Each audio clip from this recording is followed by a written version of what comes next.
Hello, everybody. My name is Kelly, and I am with Mysterious Galaxy Bookstore in San Diego. I want to thank you all so much for joining us today for today's virtual event. I'm so excited to be here with John Scalzi and Kate Elliott, two authors that may not need an introduction with you all, but I'm going to do it anyways. So Kate Elliott has been writing science fiction and fantasy for 30 years. She is best known for her Crown of Stars epic fantasy series and the New York Times bestselling YA fantasy Court of Fives. Elliott's particular focus is immersive world building and centering women in epic stories of adventure amidst transformative cultural change. She lives in Hawaii, where she paddles outrigger canoes and spoils her Schnauzer. John Scalzi is one of the most popular science fiction authors of his generation. His debut, Old Man's War, won him the John W. Campbell Award for Best New Writer. His New York Times bestsellers include The Last Colony, Fuzzy Nation, REDSHIRTS, and 2020's The Last Emperor. Material from his blog, Whatever, has also earned him 2 other Hugo Awards. So thank you both for being here today. Oh, thank you. Thank you very much. Thank you. Thank you. Actually, I'm getting a little echo. Yeah. Okay, that might be me. Let me put on my headphones and see if that makes it any better. But while we're doing that, let me actually do a quick thing where I say to people a couple of things real quick. What we're going to do is Kate and I are going to chat for about a good 35, 40 minutes and, doing what we do and talking about her fabulous new book. And then while we're doing that, if you look down here, you will see a little thing that says ask a question. Guess what that means? That when you have a question, you click on that and you put in the question there instead of in the little comment thing on the side, because the comment thing on the side is going to scroll up and we won't necessarily see everything. So we're going to do that, and then we'll get into questions. The other thing is that because this is a virtual event, every once in a while, the technology demons might come for us. And when that happens, if one of us drops out or the other one drops out, don't panic. We will come back and the other one of us will just sort of vamp and talk and do all that sort of stuff. So yeah, because honestly, either one of us could talk for 5 minutes while we're waiting. Yes, absolutely. There we go. Does that solve your echo problems? No, I think it's my other mic. Hold on. Can you still see me? Yeah. Okay, that solved it. Mm-hmm. Yeah, this is an artifact of beginning. No, I'm still getting a echo, but I'm going to keep going. Oh, okay, good. And then I will keep these on then, just in case it was me or something like that. But yes, people, if one of us disappears, don't panic. Everything will be fine. And like I said, if you don't ask questions at the end, there's just going to be 20 minutes of us staring awkwardly into the camera. So you don't want that. Yeah, nobody wants that. Nobody wants the awkward staring. So please ask us a whole bunch of questions. So anytime we're ready to begin, I'm ready to begin. Are you ready to begin? Okay. John, you made my job very easy. Yay! Thank you for doing all that. All right, I'm going to disappear and I will let you guys go ahead and take the floor. All right. First off, here's your book. Look at it. I just want to say, look at that incredible cover by Manuel Shu. It's amazing. It is actually genuinely amazing. I picked it up, and you were right, because we were talking about this in backstage. It's just overwhelmed by the prettiness of it. But also, I mean, I think having read the book now, I did read the book. I want to be very clear about that. That it is absolutely, it is a specific scene in the book, and it's just incredibly well captured. And it's one of the things that's really nice about when you get an artist who, because not all artists, because of time pressures or whatever, always get the ability to either read the book or get a pressing of the book or whatever. But it's clear that your artist either read the book or got some clues about the scene, because this was, when this scene happened, I was like, oh wait, I know where that is in the case of the book. Yeah. A great art director can work with an artist and figure out something that creates the scene of the book or the aesthetic. Right. Yeah. And it really kind of made it pop for me, because the other thing is also, just so I want to talk about the book, but I also don't want to give people spoilers about the book because I want them to get the book for themselves. But there are basically states of existence in this book, and describing the states of existence as they go from one to the other is from the point of view as a reader, you do it very seamlessly. That it is very clear. You know, you basically step through a door, and this is, you know, what this place looks like, and the imagining of it to me. This is actually one of the things that I really wanted to ask you about, because you have such specifically kind of vivid recreations of what these spaces look like. Like when you were imagining them, did you have like an image board? Did you have, or was it all in your head? How did you come across all those sorts of things? It was all in my head, which is a kind of a scary thing. And I made up some of it as I was going along. In fact, a lot of it I made up as I was going along. Yeah. Mm-hmm. Well, that's how I do it too. You know, I'm very much of a, it's like the way that I, as a writer, discover the universe I'm writing is to sit down and write it. I don't do a lot of plotting ahead of time. I just don't, you know, I don't want to say I've never seen the point, because obviously there's, you know, something to be said about doing some initial world building, you know, in a way that you can sort of back yourself into it. But for me, it really is, the way I discover as a writer is literally put the button chair, start writing, start having things happen, and then have the world sort of gradually sort of grow out of needing to explain what's going on, right? Is that similar to what you do? It depends on the book. Yeah.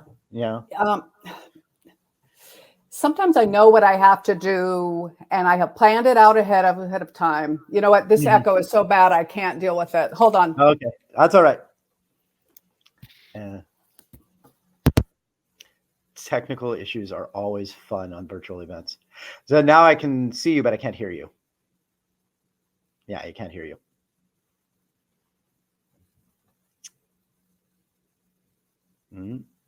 Yep. Nope. Yeah.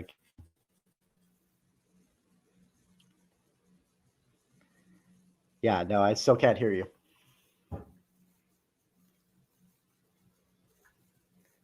Yep. Hold on a second, folks. We will get this figured out. Don't worry, it will be credited to the time. Yeah.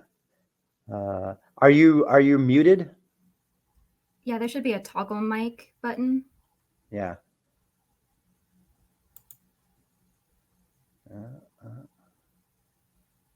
There we go. Oh, I'm still echoing. Oh, that's interesting, because I, of course, have my I have my headphones in, and there's nothing else in the room with me. So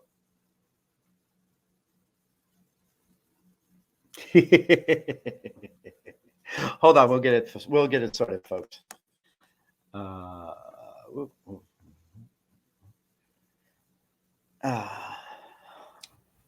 Yeah, for some reason I can't unmute you from my end, but maybe you can do it from yours, because it does show that you're muted.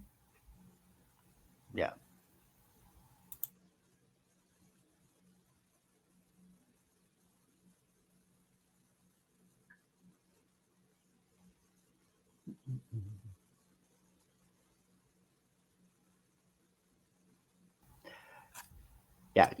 Yeah. Maybe leave and come back in. Yeah, she's going to go out and she's going to come back in, and we'll see if that works any better.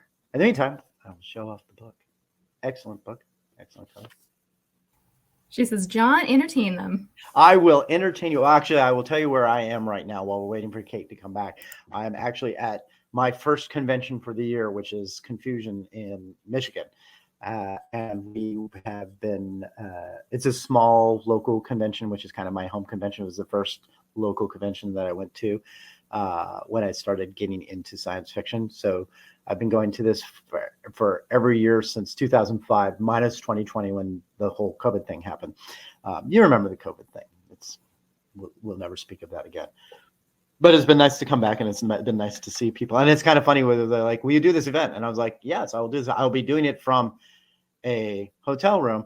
And as someone noted, this is a very gray hotel room, and I rather unintentionally dressed for the drapes. So if I seem like a disembodied floating head, that's what it is. Now, does this work? Yes. Yes. Technology. Okay, I'm sorry. I have to tell this story.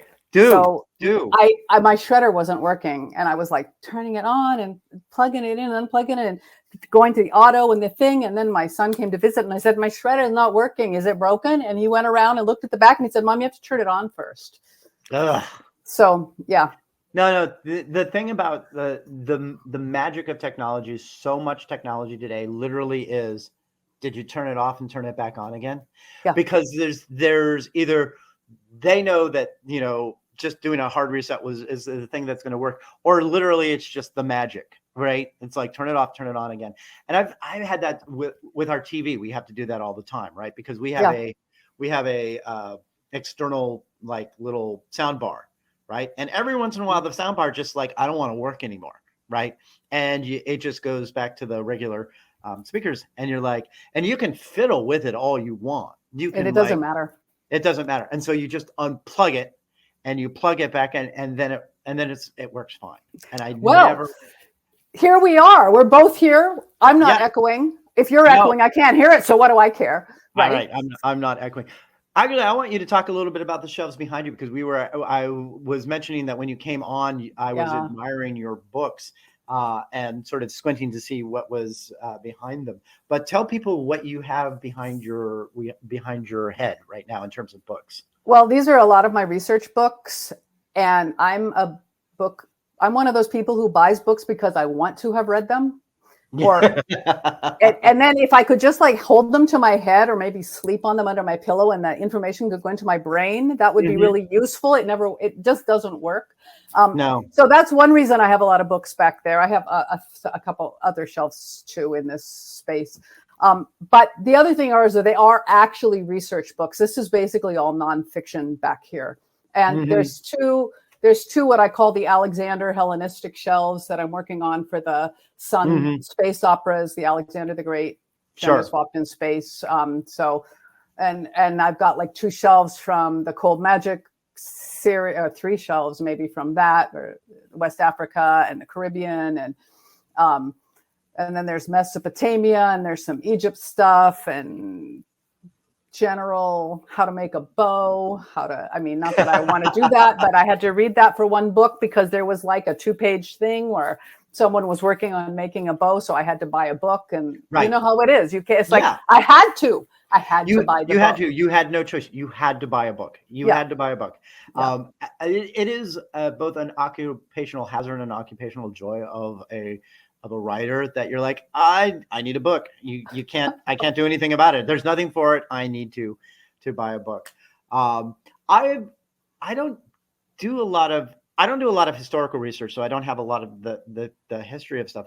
So much of my research these days really is like internet focused, because not because I necessarily have disdain books, but the specific knowledge that I need to have. Like in Kaiju, I had a thing where I had a plane that left airport at a specific time, and is landing at a specific time at a specific place on a specific day, and I needed to know the weather report for that one place. In Greenland is where it was. And I remember like going through like historical weather reports so I could have that one specific day. And it occurred to me, literally nobody would care except for anybody who was at that place at that time. There would be like 2 people of the thousands who read that book who have been like, holy crap, was he there? Did I missed him? How could he have known? Right. But it was raining. Yeah. No. Terry Turtledove once had an anecdote about how it was one of his World War aliens attack during World War II books. And someone wrote him and said, wow, when you have them drive through that small town in Iowa, you had the Texaco station on the corner of Maine and whatever. He goes, how did you know that? And he was like, well, because there's always a gas station there. But also he had found some kind of travel. So yeah, You have, but actually, that's an interesting question, though. Yeah. In another way, because all of my books up until this one, The Keeper 6, have been secondary worlds. So they either broadly alternate history, right, Earth, fantasy with magic, whatever. In which case you have to do your research so you don't, say that Charlemagne was king before Otto the Great, which he wasn't. Then that's bad. Sure. But Keeper 6 is my first contemporary, and it kind of lends. There's, and by contemporary I mean that in a larger sense. I would say like 100 years, like from the previous century up to 10 to 20 years in the future. And I think it creates a different kind of research and also a different kind of writing. Yeah. Oh, absolutely. I mean, I agree with that entirely because, well, the last two books I wrote, the Kaiju Preservation Society and Starter Villain, which is the book that's coming out in September, are contemporary, right? They take place in this specific space and time. And I find, and I would be interested in your point of view, because I write, most of my books are like hundreds of years in the future, right?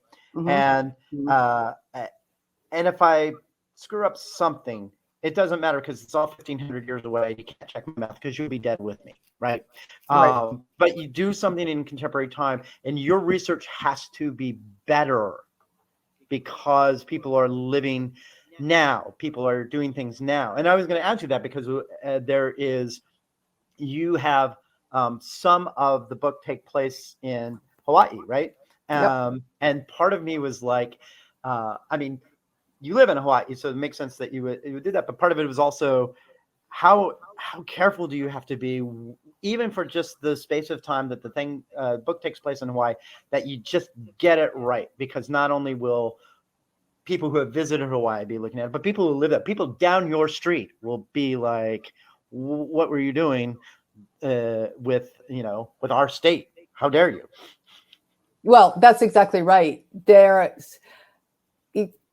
Hawaii is also, I think any contemporary, you want to kind of get across the way people live. There's a story someone told me some years ago about kind of a supernatural mystery, or maybe it was mystery set in Oregon, and the person gets out, pulls into a gas station, jumps out and pumps their own gas. And immediately it was clear that the person had never lived in Oregon, because they're I believe the only state left. There might be another one where you're not allowed to pump your own gas. So that's like a tell right there, right? And then when you're dealing with Hawaii, which was a kingdom before it was annexed, and the monarchy was illegally overthrown by the United States. Now you're in Hawaii, which has a complicated cultural situation that isn't the same as the mainland, right? And you want to be respectful to that, but you also want to make clear that that you understand it. But you also, I'm not writing, when I write about Oahu and living on Oahu and how people, and it is pretty brief what you see of it. I'm not trying to do the new Hawaii 5.0 where it's like exotic Hawaii, right? This is for the mainland. Hawaii 5.0 is filmed for people who don't live here. Right. It doesn't, that's just who it's for. And one of my goals to write this was to make it be like how it is when you live here. Sure. So I told this story before. I used the term lanai. So they go up she comes up onto the lanai, right? Yeah. And my editor said, "What's a lanai?" And I said, oh, well, it's like the porch. And he goes, "Well, can't you just say porch?" No. And you can't. You can't say porch, because if I say porch, now it could be anywhere. Right. No one would call it that. Right. They would say she went up on the lanai. So I had to find a way to kind of insert that information without kind of thudding it, right? Right. And I found that in general, I needed to do that. And there were a couple of ways I did it. So there's a character, Gus, about midway through the book. He speaks in Pidgin to Esther, and he uses, people code switch here all the time. They switch between using Pidgin, which is for those who don't know, in Hawaii, there's the native Hawaiians, who are the original indigenous inhabitants of the islands, who came from probably the most amazing migration in human history across thousands of miles of ocean. Anyway, That's a whole other subject, which we're not going to get into because I could go on for a whole hour about that. But anyway, Sure. yeah. But then when the foreigners came in and they wanted to put in, the sugar cane and the pineapple so that they could compete, I guess, with Central America, I don't know. Yeah. And the Native Hawaiians were like, first of all, many of them had died from disease, but also they were like, we don't want to work like this because that just wasn't, Yeah. So people, that's when these waves of immigrants first came in from China and then from Japan, then the Philippines and some other additional waves. And what happened was people were living in these villages and they're called plantations, which has, of course, in the American mainland history, has a similar but rather different connotation because it's associated with slavery. This is not quite the same. But in those places, people spoke different languages. And the one language they had in common was English, which many of them were speaking as a second language. So this pidgin is this Creole that develops. I can't do it myself, but a lot of people here, I can understand it fine. But I wouldn't attempt it because I would sound like an idiot. My kids can do it if they wanted to, because they go to school here, but they don't generally. Anyway, I decided that one of the ways I could let people know that this was not the mainland and that everyone wasn't, in Ohio was that to have Gus speak a little pidgin, only to Esther.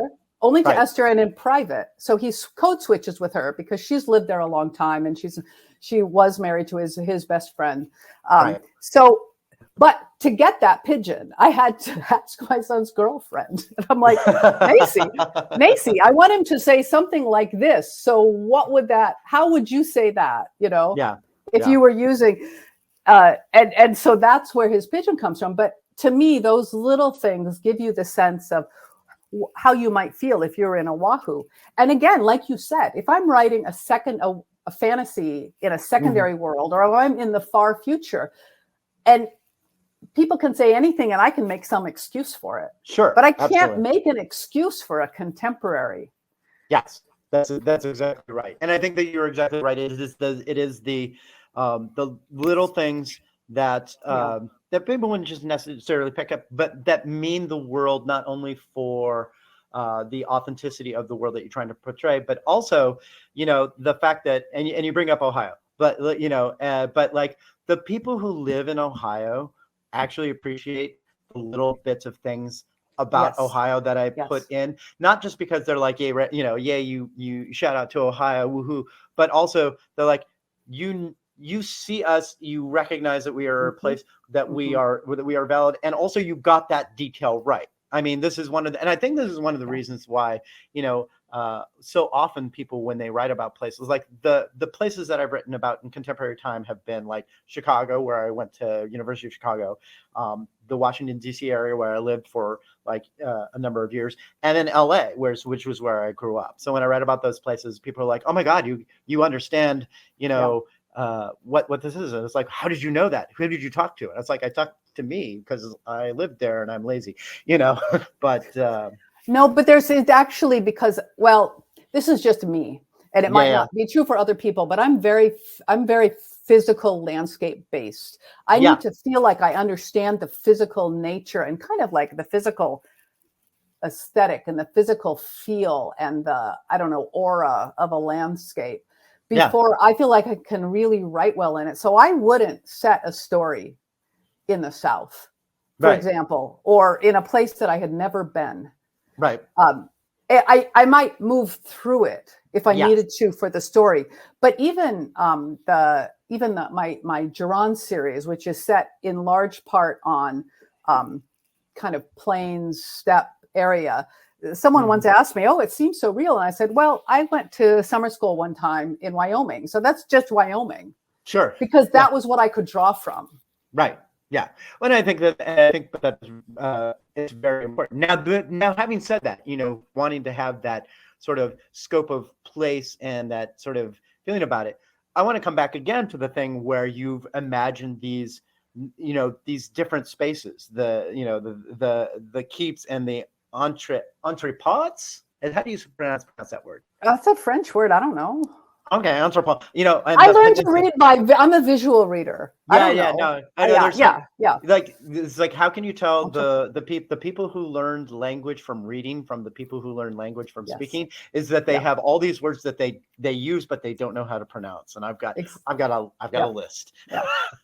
Yep. But to go back to that, like I said, in your world, there's not only Hawaii, but it's also Damascus, and it's also this particular dragon horde and all this sort of stuff. When you are creating places that don't exist, how do you get that same level of feeling that you get for the places that you know and that you see the little details for? So I am, for me anyway, a great believer that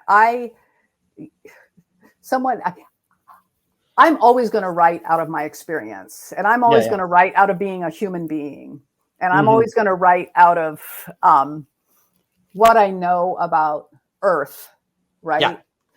So to me, everything that I write is related to those three things, always. So if I want to say I want an entrepot, well, what would have that been like on Earth? There may be, people, these places, these market towns where people came from all over, and that, 30 different languages were being spoken, have been found, through the millennia in many different places on Earth, because that's just the kind of people humans are.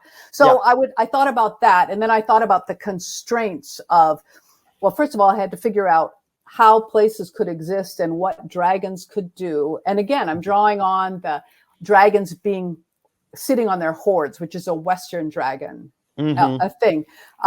And so dragons sitting on the hoard. And I thought, well, if the beyond is a place that's always shifting and can't be fixed, then what can a dragon do? It can fix things. If it's sitting there, the space gets fixed. And now, and then what do the keeps do? So I had to think through a lot of what, while I was working on this book, I would say, wait, how can there be a marketplace town, right? How can there be one? So what can I do? Wait, I've got the keeps. The keeps are fixed. Well, wait, what if there's keeps can be put together? Wait, how many would I need? Wait, it would be 6 because everything's 6, right? So and that's, so that's like, so I'm kind of like spinning and going, oh, okay, that sounds good, and then. What it is it's like, the old cartoon of Wallace and Gromit, where Gromit is building the track for the train as the train's coming down the track, right? Like literally right in front of it. That sounds like what it is that you were doing there. Which is interesting because, again, the space opera, the Unconquerable Sun and the Furious Heaven, which is coming in April, they were much more, this thick notebook of these are all the things that need to happen, and they have to happen in these places and these people. So them, I'm like moving on. Should this scene come first or this scene, or this scene come first? But with Keeper 6, and actually a standalone romantic fantasy I wrote last year just because I needed to do something to clear my head. Sure. And it kind of, the grand piano fell on my head, and so I wrote it. Those, I was like making it up as I went. Sure. And it was like I needed that contrast from the other project. This project has to be written this way, which meant that by the time I got to the end of the equivalent of the first draft, the complete draft of Furious Heaven, actually the first half I had probably revised 8 times. Yes. So it was more finished at the end of the complete draft, as opposed to Keeper 6, where I was still kind of like, oh, am I done dancing yet? Yeah.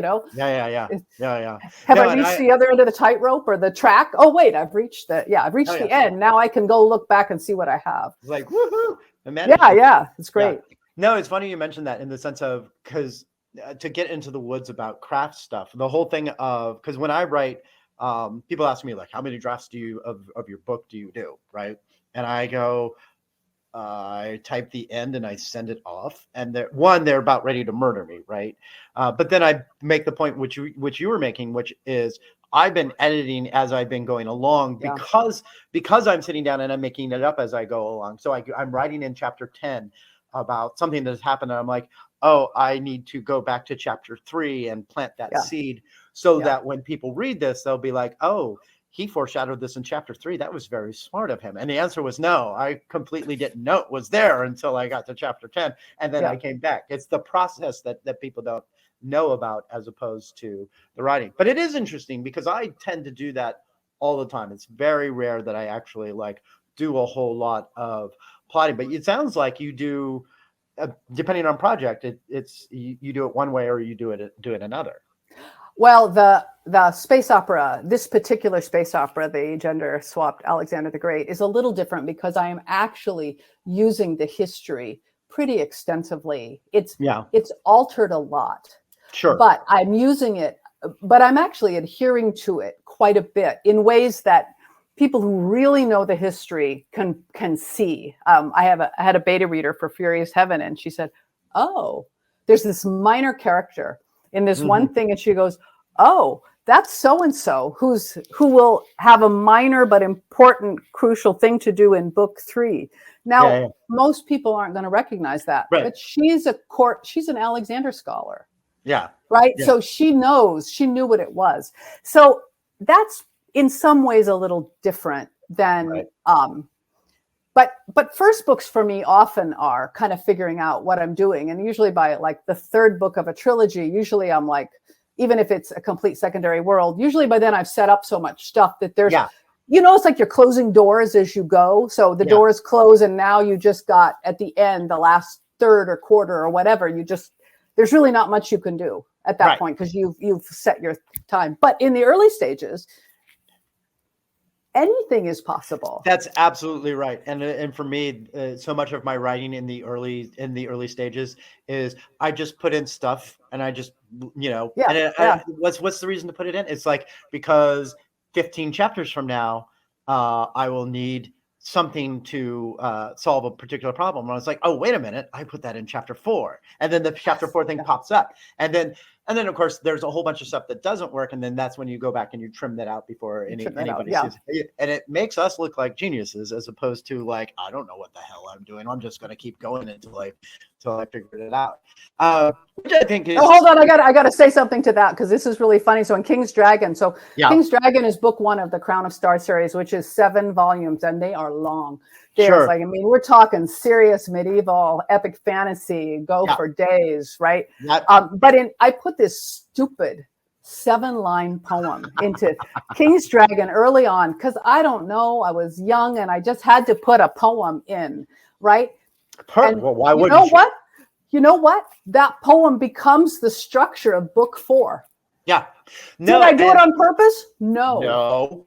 Did I figure out how to use it? See, that's the genius of writing. Not doing it on purpose, but figuring out how to use it. I had something not dissimilar from that, which was Old Man's War, which was the first novel that I had published. I did when you were new and young. When I was fresh, when I was fresh, dewy. when you were fresh and dewy. Yes, exactly. So the thing was, I had nothing published before, and I was doing this thing, and I knew that I was going to get these people into space in a chapter and a half. And it takes place 200, 400 years in the future or something like that. But they start off in Ohio. And I wrote Ohio. That's right. That's he's visiting his wife's grave, at a place at a cemetery that actually exists half a mile down from my road. But the important thing is that because I knew that I wasn't spending any time on Earth except for the part where he says goodbye and then he goes up the beanstalk, I didn't future up Ohio. It was literally Ohio of 2001. Right, which is when I wrote it, and I didn't know. I didn't think anything about it, and and then the book came out and it hit, and then Charlie Stross came to me and says, now you have to explain why Ohio looks like 2001, and I'm like, fuck, he's right, and the explanation of that is what eventually became the spine of the Old Man's War novels, because it was it was part of the conflict of the Earth and the colonies. But it's just like, you don't know, and sometimes you just these things come back to bite you positively and negatively. So sometimes you're stuck with something and you think, why did I do that? But you can't get away from it. And other times it's like a gift you gave yourself without knowing that you were going to give yourself that gift. There's one thing in the Ghost Brigades that as soon as it was published and I looked at it, I was like, oh, this is a problem. And so my reaction to it and the way that I solved it is I never ever brought it up again in any of the next 4 books. So nobody has ever checked me on it, right? And this will immediately send people back to, but that whole thing is like, and we never spoke about it again. Pull up the carpet, sweep it under. You know that when they did the DS9 Tribbles episode, I thought they did that. Have you seen that one where they do their? Yeah, sure. I thought they did a really great thing with the Klingons, right? Someone says to Worf, "Why? What happened?" And he goes, "We don't talk about that. We don't speak at that time." It's really the only thing they could have done, and it just like, okay. Yeah. Well, no, and sometimes you have to do that. It's like what was it? Buckaroo Banzai, right? There's that one scene where there's a watermelon in a press, and they're like, "What is that watermelon doing there?" And it's like, "I'll explain it later." And of course, they never do. So they never do. Yeah. Why would you ever do that? I want to talk about your dragons for just a minute. In Keeper 6, because, and this comes back a little bit to what you were saying about when you're developing the peninsulas and the keeps and everything else. To some extent, you build from what you already know and places that you've already been. But there are dragons in your book. I don't believe that's a spoiler to say. It's not a spoiler. Not a spoiler. And there are other creatures that aren't human or not quite human. And I really liked the dragons, and I liked how they were portrayed. But one of the things that, immediately, because the writer brain comes in as soon as you're like, it's like on a craft level, there is the challenge of creating these creatures that are, vastly powerful, vastly, advanced in their way, but they also ultimately, because you're writing a book for humans, they have to be relatable to your readers. There has to be a hook for them to get into these magnificent dragons. And so when you are writing otherworldly creatures, how do you balance the I want to show the magnificence and power of these things with also I want you to get them? Well, anytime you write about dragons, you're dealing with thousands of years of dragon lore, and of course, multiple different cultural ways of approaching dragons. So I think for me, the first thing I had to do was think about, are they going to be more Eastern dragons? Are they going to be more Western dragons? And the hoarding business worked well. So I went more with the Western dragons, but I wanted to I wanted to walk a fine line between playing with the idea that we know what dragons are and that we're used to dragons, and the idea that they were really more powerful and beyond what people, and that there was a lot of mystery about them that humans don't know about and aren't allowed to know. And once they get that, so they know some things, Zosphodal appears like the way we imagine a dragon. But then we find out other things about him later in the story, right? And then the flip side of that, and this is maybe the relatable side, is that I had to figure out while I was writing the story is where do the dragons come from and what do they have to do with the keeps and the portals.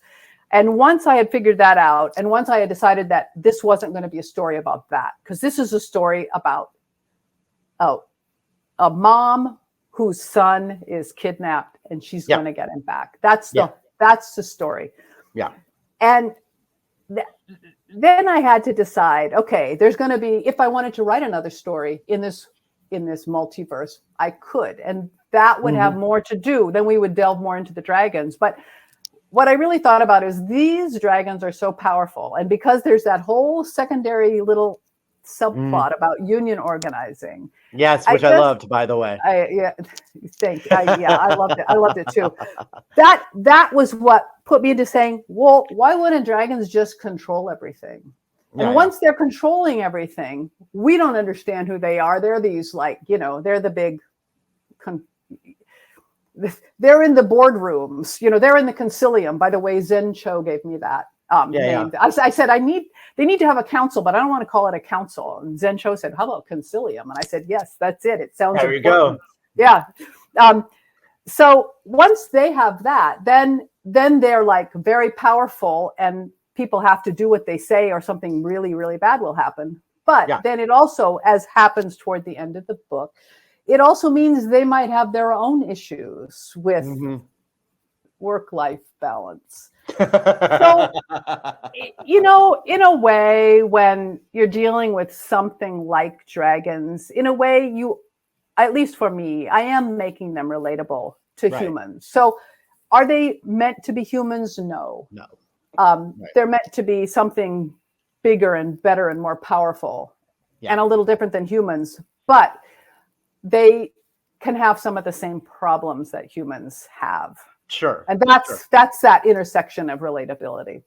I'm going to take a moment to remind people to put questions into the ask a question thing, because not counting our little technical hiccup, we're getting to the point where we're going to ask questions. I think we're going to go, if it's okay with you, Kate, we're going to go a little bit long to make up for the technical issues stuff. But if you have questions, put them in the ask a question. We have 6 now. I want to see 10 by the time that I get to the question. Do you have auctioneering background? No, I don't have auctioneering background, but I do want to put a little social pressure, because I was like, come on, I know you have questions. That said, you just said something that I think is really, really interesting, and I want to get into it, because you said this story is about Esther, who's the main character, has a child kidnapped and needs to retrieve the child. But at the same time, you have made these, what I would say plot-wise are attractive nuisances, right? Which are these really cool dragons, these really cool keep, all these sorts of places where that can draw the eye and can sort of pull away from the what the story is meant to be. And when I was writing Lock-In, I had something where I had built this world around the idea of it was 2014. I can't be blamed. A pandemic. Sorry, folks. But the dimensions of the pandemic and how it worked and the technical things that people did to do all this sort of was so cool that, you could have spent an entire book on those, but I had a murder mystery to run through the middle of this. How, for you as a writer, tempting is it to go away from from the plot and just get into the weeds of all these attractive nuisances that you've created? Unconquerable Sun is 165,000 words, which for me is like a normal sized novel. That seems to be my natural length, like 150 to 180. Sure. So let me tell you that Furious Heaven, which is coming in April, which is a very tightly written novel. And I say that quite seriously. It's a very tightly written novel. The chapters are short. This moves a lot. It is 300,000 words. Wow. I don't say that with pride. I don't say that with despair. I'm just saying that for me, one of the things I do when I choose a project, or when I enter a project, is I decide what I'm going to work on for that project, like a craft thing I'm going to work on. And both with Servant Mage, which is a novella that came out last year now. Yeah. And it is a kind of a standalone secondary fantasy world novella. And then with this one, my goal was to write a story that had a beginning, a middle, and an end that fit in the novella length. Now, Keeper 6 is about 52,000, so it's not technically a novella. And so every time I thought, I could do, and then I would say, no, the spine of the story is the kidnapping. That's things can only curl around that. I can have people enter and leave. I can have other encounters, but and I can mention the past, and we can see some places as we go, because that's kind of the appeal of seeing, hey, what is this place? That's how I did it. I mean, the other way to have done it, to do a story like this, is to have what I call the newcomer, right? Yeah, yeah. So someone's drawn in and then they have to go through and they meet everything for the first time. And that's Right. how the audience learns about it with them. But in this case, I wanted Esther to be an experienced person who already knew it. So then, you know, that changes how you can approach what you're letting the reader know. So I was just ruthless with myself. Yeah. Because I could have, trust me, I could have written far more. And I will say this about this book, which is that it feels like, and I mean this in absolutely the best way, right? That it feels like almost like a middle volume, because there's so much story that came before, and there's so much potential for things that come after, that it feels like we have rejoined our heroine Esther as she has done all these sorts of things. And I think, I don't know that I have ever, with the exception of one media tie-in novel, which I'll get into in a minute, but I don't know that I've ever actually seen somebody do it in this particular way before. And it really felt really kind of new to me. And the one thing that I have seen someone do that before, oddly enough, was the novelization of Buckaroo Banzai Across the Eighth Dimension, where the conceit of it is that it is yet another installment of the various adventures of Buckaroo Banzai, and they had footnotes as previously seen in episode 6, Buckaroo Banzai versus the crime lords of whatever, and so that it purposefully was like, this is just another installment.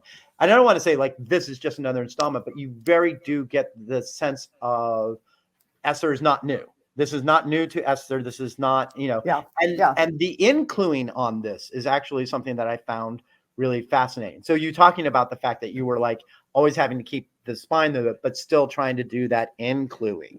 Yeah, it's, and I did think about this while I was writing it, because I did think, well, my life would have been a lot easier if I had done that typical thing where the first volume is suddenly she discovers that there's a whole multiverse there that she never knew about, and she's the only one who can pick up this magical skill. Now, it's a fantastic way to start a series and I think that if I had been a less experienced writer, I would have used that technique, because I don't know that 20 years ago that I could have pulled it off. Yeah.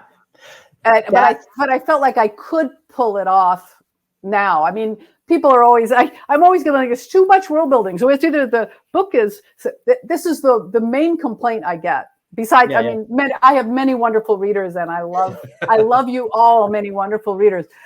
But when I see complaints, it's usually like, this book has too much world building. And I get that. It doesn't matter if it's 300,000 words or 50,000 words. It's like, this book is too much, so it was a challenge.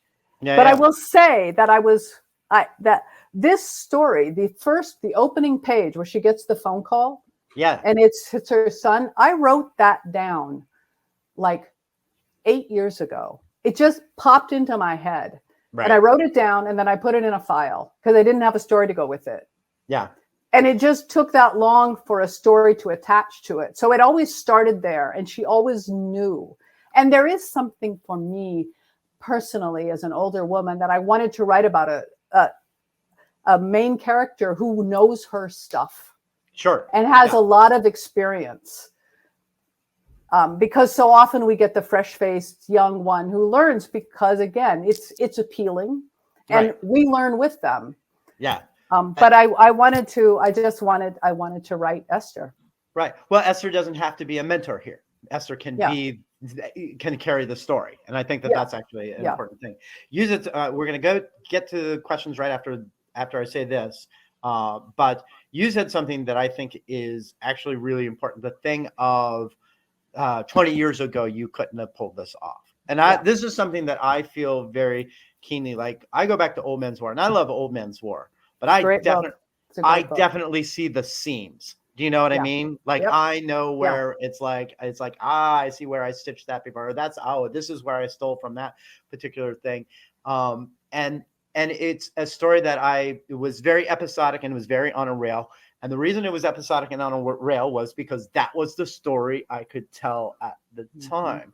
And now I get to tell stories that have different structures and different sort of things that are going on, because Yes. I've become that better writer. I mean, when you are there, like, how best to put it? It's like sitting there writing, and are you feeling sort of like in your power, like that? It's like, I know what I'm doing, and I'm in control of my craft and my tool.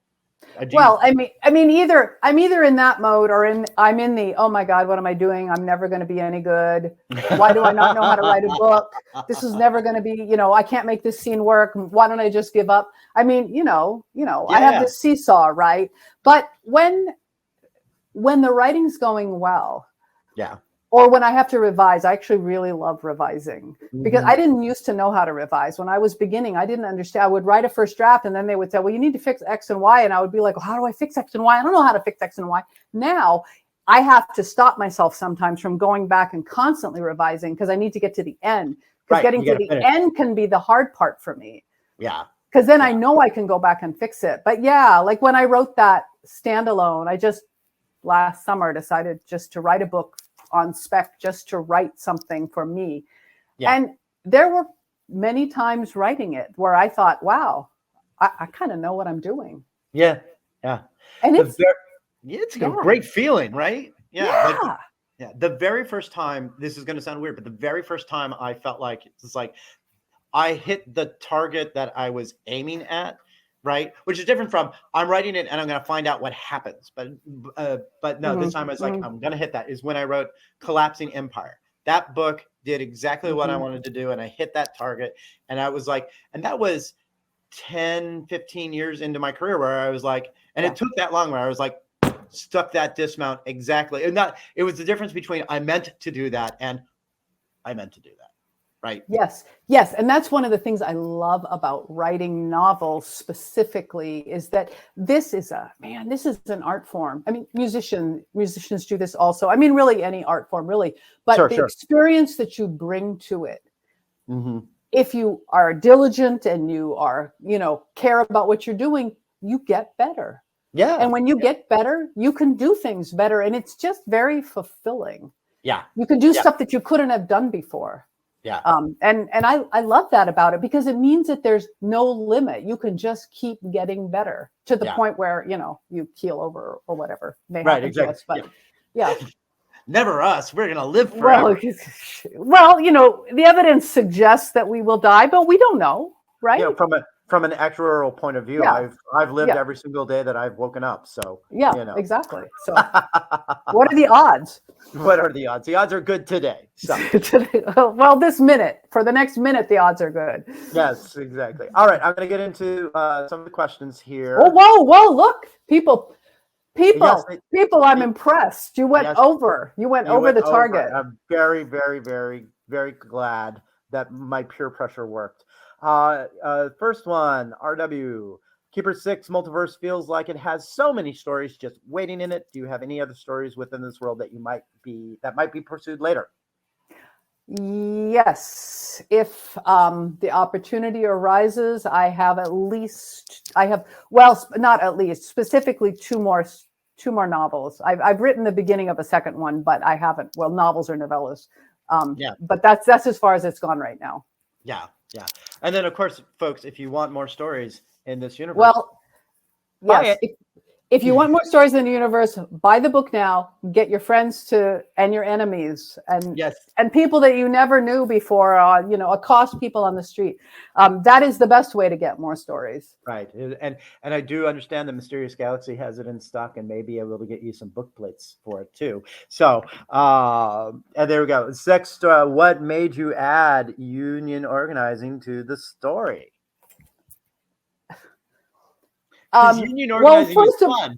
Yes, first of all, why wouldn't you add union organizing? I think in part because I've been really intrigued by and what's the word I'm looking for? I've been encouraged by, how the millennials or the old millennials are destroying this and destroying that thing. Yeah. So while that was all going on, meanwhile, suddenly millennials were unionizing.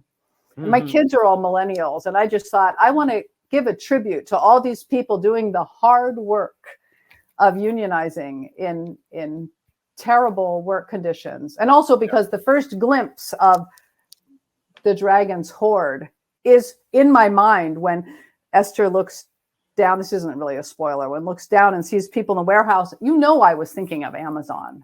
Sure, right? Sure. I think that's pretty obvious. And so that's where the union organizing comes from. And also I just found it funny. Yeah. I mean, funny in a good way. In a good way. Yeah. Yeah. Also, not to hitch my wagon to your star per se, but I will say that in Starter Villain, there is a unionizing effort. I don't want to speak any more about it, but excellent.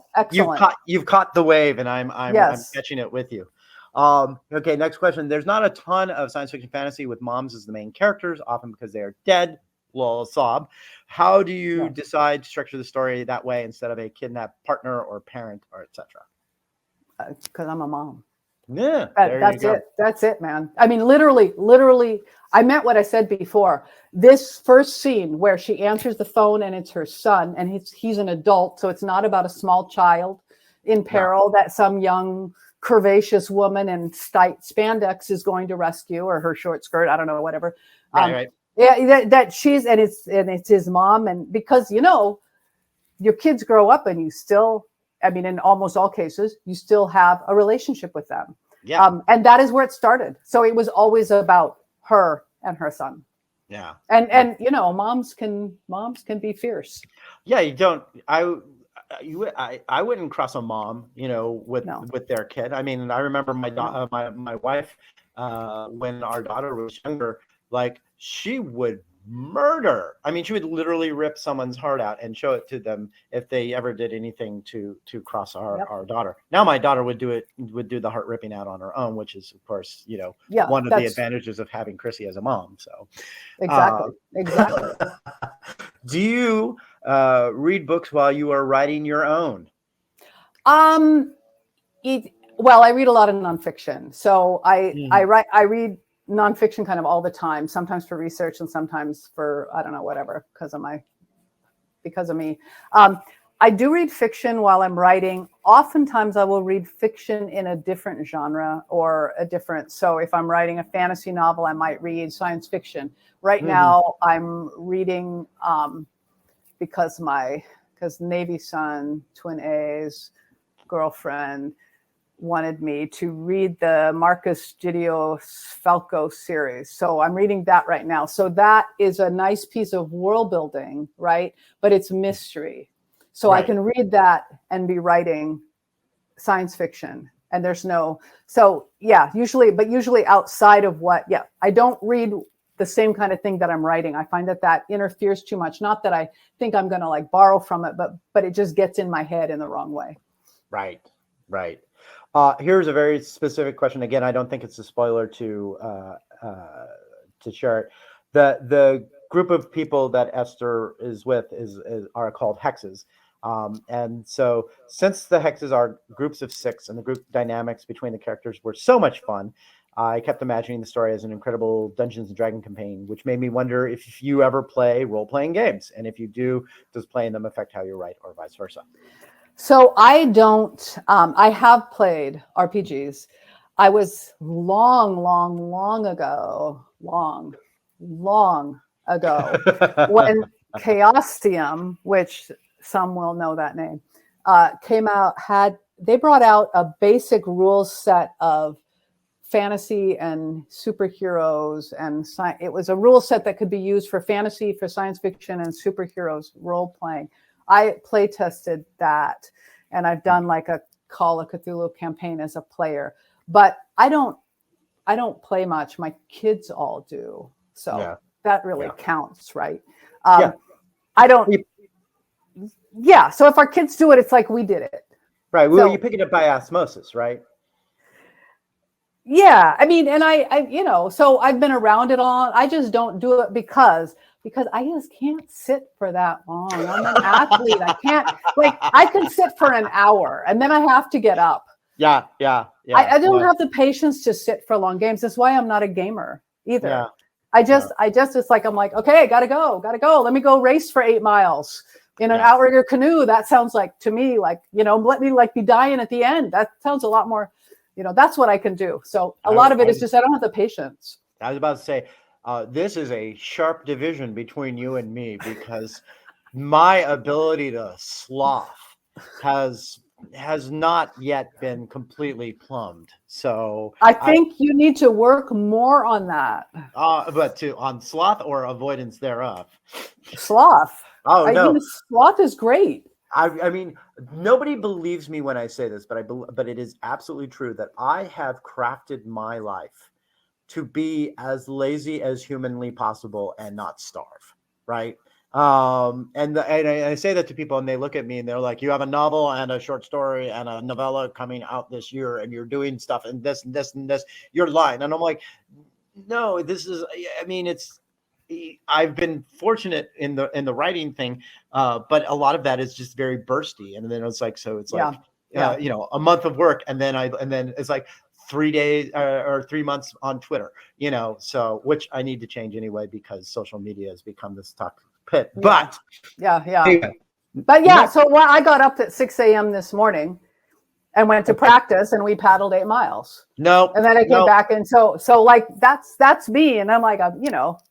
And it was windy too, man. It was like the conditions were not great, but it was, anyway. So I love RPGing is fantastic. I'm not hugely influenced by it in my own writing.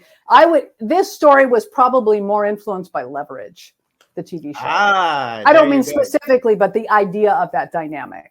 Right. I'm going to do a couple more questions, and then we are going to, and then we will wrap up.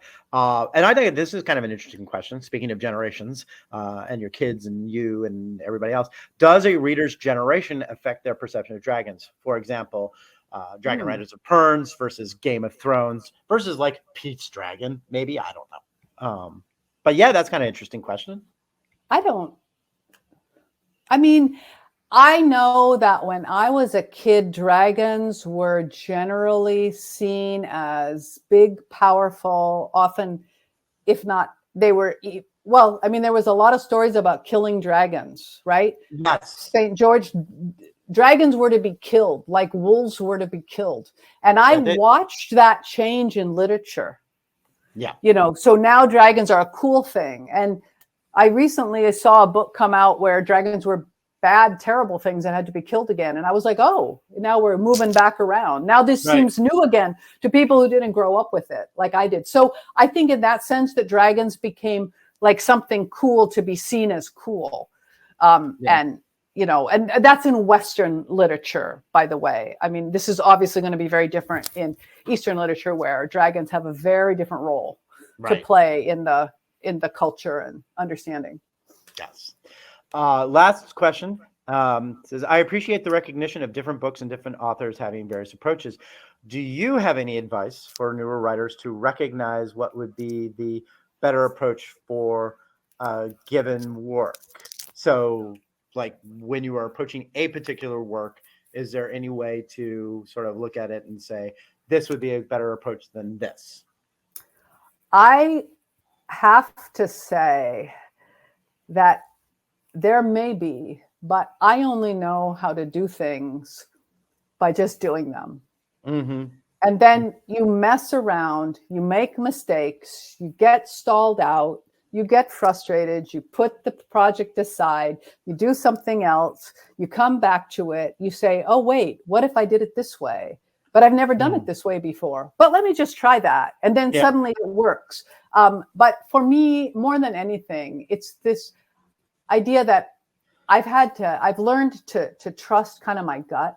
Mm-hmm. And sometimes my gut says, oh, not that. Or sometimes I stop writing for 3 days, which usually means I don't know what needs to be in the next scene. Yeah. So I think, and sometimes I write 60,000 words. This has only happened once that I can think of. And I say, you know what? I approached this opening wrong. I've got to just get rid of all those words. I just have to start somewhere else. So I think the way that I have learned is just to do it, to make mistakes, and to figure out from the mistakes that the different books are going to write differently. And with each book, it's like I'm relearning how to do it, but I'm also using the knowledge I have before to kind of have a better sense of it. I think it's really important to say to people, and I think you just communicated that sort of failures and dead ends and misfires and stuff like that are not bad, because they will tell you the things that you are not doing, that are not working for that particular thing. I remember the very first time I wrote 30,000 words, and then I realized that those 30,000 words were not the 30,000 words, and I had a panic, because it was literally the first time that it had ever happened to me. And I was like, what does this mean? Have I lost my powers? But then the second time it happened, I was just like, nope, that was just the 30,000 words I had to write through to know what it was I didn't want.